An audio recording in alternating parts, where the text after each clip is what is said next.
Yang keenam yaitu kesederhanaan Gus Dur. Kesederhanaan itu menjadi pelajaran dan teladan bagi kita semua. Kesederhanaan adalah kebalikan dari budaya yang berlebihan, materialistis dan korup. Dan yang ketujuh yaitu persaudaraan. Gus Dur adalah sosok terbaik dalam menjaga persaudaraan dalam masyarakat, bahkan dengan orang yang berbeda pemikiran serta dengan orang berbeda keyakinan. Yang kedelapan yaitu ksatria. Keberanian dalam berperang dan menjunjung tinggi nilai-nilai yang diyakini seseorang diperlukan untuk mencapai tujuan yang ingin dicapai. Gus Dur menekankan kesabaran dan keikhlasan dalam melakukan proses untuk mencapai tujuan, bertanggung jawab atas segala konsekuensi yang akan dihadapi, sangat berdedikasi dan gigih. Dan yang terakhir yaitu kearifan tradisional. Gus Dur telah menjadi sosok yang memobilisasi kearifan tradisional dan mentransformasikannya menjadi sumber ide sosial, budaya dan politik untuk mencapai keadilan, kesetaraan dan kemanusiaan tanpa mengurangi keterbukaan terhadap perkembangan yang ada. Terwujudnya kehidupan beragama dan berbangsa adalah tujuan moderasi beragama. Mengutamakan kemanusiaan dan saling menghargai adalah hal penting yang harus kita perjuangkan. Assalamualaikum warahmatullahi wabarakatuh. Di sini saya akan melanjutkan presentasi dari teman saya yaitu pada slide 8. Sebelumnya perkenalkan, nama saya Selvi Putri Dwismania dari Ekonomi Syariah dengan NIM 21081020001. Jadi di slide sudah dijelaskan dalam konteks negara, nilai-nilai bersama itu sudah terangkum jelas dalam Pancasila yang disepakati oleh para founding fathers bangsa kita sebagai dasar negara. Jadi Pancasila itu menjamin keseimbangan antara dan kewajiban warga. Jadi hak warga itu untuk mendapatkan perlindungan rasa aman, pendidikan, keadilan, kesejahteraan, dan partisipasi dalam pengambilan keputusan berjalan beriringan dengan kewajiban mereka untuk memberikan kontribusi terbaik bagi cita-cita bersama dari jalannya mekanisme bernegara.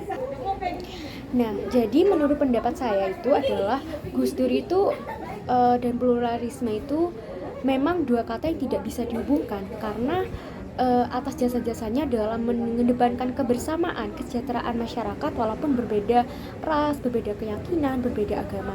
Jadi Gus Dur ini diberi gelar sebagai bapak pluralisme karena keberpihakannya pada kelompok kaum minoritas baik dalam kalangan muslim maupun non muslim, yaitu antara kayak seperti agama Kristen, Katolik, Hindu, Konghucu, Tionghoa dan etnis lainnya. Dan bukan hanya Indonesia saja, tapi namun ternyata di negara lain pun juga hal demikian.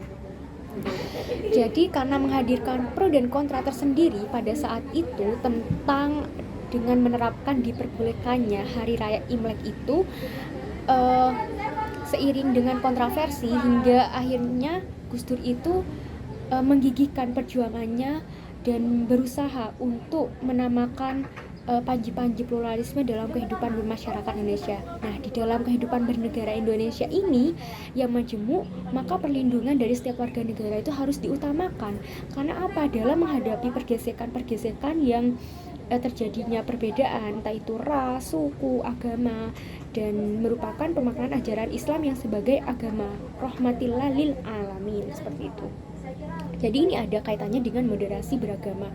Jadi menurut saya itu adalah relevansi pemikiran teologi pluralisme Gus Dur yang melahirkan gagasan-gagasan baru dalam konteks Islam Indonesia itu adalah pada zaman Gus Dur dan dengan membuat kebijakan baru yaitu menghargai atas toleransi berbeda agama yaitu pada etnis Tionghoa dan membuat kebijakan hari raya Imlek seperti itu. Terima kasih. Wassalamualaikum warahmatullahi wabarakatuh. Dampak bagi masyarakat dengan kebijakan diperbolehkannya Tahun Baru Imlek. Pada tanggal 9 April 2001, tepatnya 2 dekade lalu, Gus Dur menetapkan Tahun Baru Imlek sebagai hari libur di Indonesia bagi yang merayakan atau fakultatif. Sebelumnya, lebih dari 30 tahun, 1968 sampai 1999, pemerintah Orde Baru mengeluarkan Instruksi Presiden Nomor 14 Tahun 1967 yang isinya melarang perayaan Tahun Baru Imlek di tempat-tempat umum di Indonesia. Di tahun 2000, Gus Dur mengeluarkan Kepres Nomor 6 Tahun 2000 untuk mencabut Inpres tersebut. Hal ini menjadi awal bagi masyarakat Tionghoa di Indonesia memperoleh kebebasan beragama, kepercayaan, serta adat istiadat mereka, termasuk upacara keagamaan seperti Tahun Baru Imlek secara terbuka. Gus Dur menindaklanjuti keputusannya dengan menetapkan Imlek sebagai hari libur fakultatif dan berlaku bagi mereka yang merayakannya. Berdasarkan keputusan nomor 13 tahun 2001 tentang penetapan Hari Raya Imlek sebagai hari libur nasional fakultatif, sebelum akhirnya ditetapkan sebagai hari libur nasional oleh Presiden Megawati Soekarnoputri pada tahun 2003. Pada tahun 90-an, Gus Dur pernah menjadi saksi ahli untuk pernikahan Budi Wijaya dan Lani Guito, 2 orang Konghucu di Surabaya. Saat itu hanya ada 5 agama resmi yang diakui pemerintah Indonesia, sehingga kita pasangan Konghucu tersebut akan melakukan pencatatan nikah ke kantor catatan sipil di Surabaya ditolak. Karena pernikahan masyarakat Konghucu juga tidak diakui di Indonesia.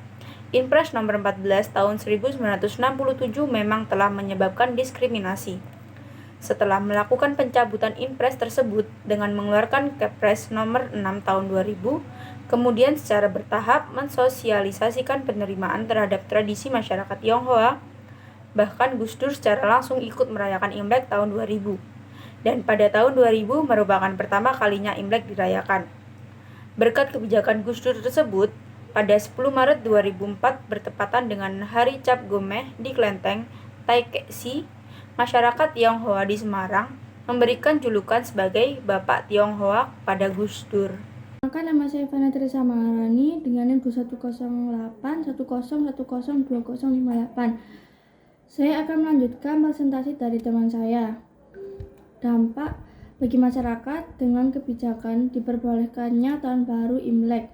Tahun Baru Imlek merupakan suatu apresiasi terhadap kebudayaan Indonesia yang pada dasarnya harus dijaga dan dipertahankan, serta menjadi simbol keberagaman yang diketahui bahwa mereka minoritas di sini. Tetapi hal tersebut tidak menjadi suatu penghalang guna mempertahankan nilai toleransi antar umat beragama demi terciptanya kehidupan yang sejahtera. Nah, pada tanggal 9 April 2001, Gus Dur menetapkan Tahun Baru Imlek sebagai hari libur Indonesia bagi yang merayakan atau fakultasi. Sebelumnya, lebih dari 30 tahun, dari 1968 sampai 1999, periode Tahun Baru, mengeluarkan instruksi Presiden nomor 14 tahun 1967 yang isinya melarang perayaan Tahun Baru Imlek di tempat-tempat umum di Indonesia. Nah, pada tahun 2000, Gus Dur mengeluarkan Kapres nomor 6 tahun 2000 untuk mencabut Impres tersebut. Hal ini menjadi awal bagi masyarakat Tionghoa yang ada di Indonesia untuk memperoleh kebebasan beragama, kepercayaan, serta adat istiadat mereka, termasuk upacara keagamaan Tahun Baru Imlek yang secara terbuka.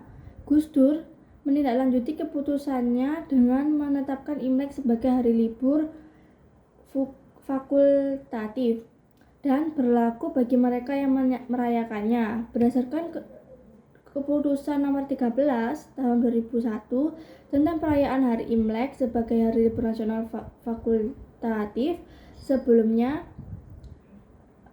sebelum akhirnya ditetapkan sebagai hari libur nasional oleh Presiden Megawati Soekarnoputri pada tahun 2003.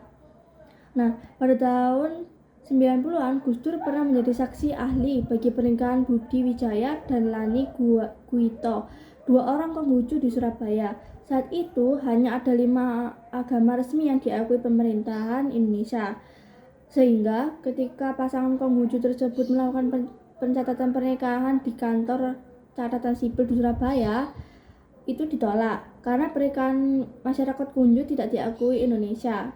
Impres nomor 14 tahun 1967 memang telah menyebabkan diskriminasi. Setelah melakukan pencabutan Impres tersebut dengan mengeluarkan Kapres nomor 6 tahun 2000, kemudian secara bertahap mensosialisasikan penerimaan terhadap tradisi masyarakat Tionghoa.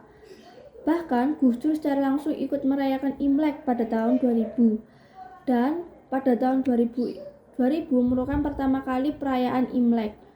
Berkat kebijakan Gus Dur tersebut, pada tanggal 10 Maret 2004, penetapan Hari Cap Gomeh di Klenteng Tiakeshi, masyarakat Tionghoa di Semarang memberikan julukan sebagai Bapak Tionghoa kepada Gus Dur. Perayaan Tahun Baru Imlek dapat dikatakan berjalan meriah dan cukup menarik karena memberikan kesan terbaik pada setiap tahun. Karena kegiatan tersebut mendapatkan dukungan banyak dari masyarakat, baik pemerintahan maupun sponsor, dan banyak diminati wisatawan mancanegara yang turut menyaksikan. Perayaan Tahun Baru Imlek merupakan perayaan tahun baru yang sering diadakan dan menandakan bahwa masyarakat mendukung adanya perayaan tersebut. Namun, adanya umat Islam yang ikut serta dalam kegiatan tersebut menjadi kekhawatiran tersendiri, karena hal tersebut dapat mengganggu akidah umat Muslim yang turut andil karena bersentuhan langsung dengan ibadah mereka. Nah, dengan adanya perayaan Tahun Baru Imlek dapat memunculkan kesadaran toleransi dalam suatu keberagaman. Kesadaran toleransi merupakan modal sosial yang harus dilestarikan guna mempertahankan keutuhan negara. Keutuhan tersebut dapat dilakukan memberikan pengakuan tentang adanya pluralitas identitas dalam masyarakat. Hal ini perlu diperhatikan dengan adanya perayaan Tahun Baru Imlek, yaitu memperhatikan para dagangan yang ada di sepanjang jalan yang menjadi tempat pelaksanaannya Tahun Baru tersebut. Jika mereka dapat menjual beberapa hari dikarenakan perayaan tersebut, maka para pedagang tersebut tidak dapat mendapatkan pemasukan ekonomi untuk memenuhi kebutuhan keluarganya. Sekian, saya kembalikan kepada moderator. Mungkin sekian penjelasan dari kelompok kami. Apabila ada salah kata, mohon dimaafkan. Saya selaku moderator izin pamit. Assalamualaikum warahmatullahi wabarakatuh.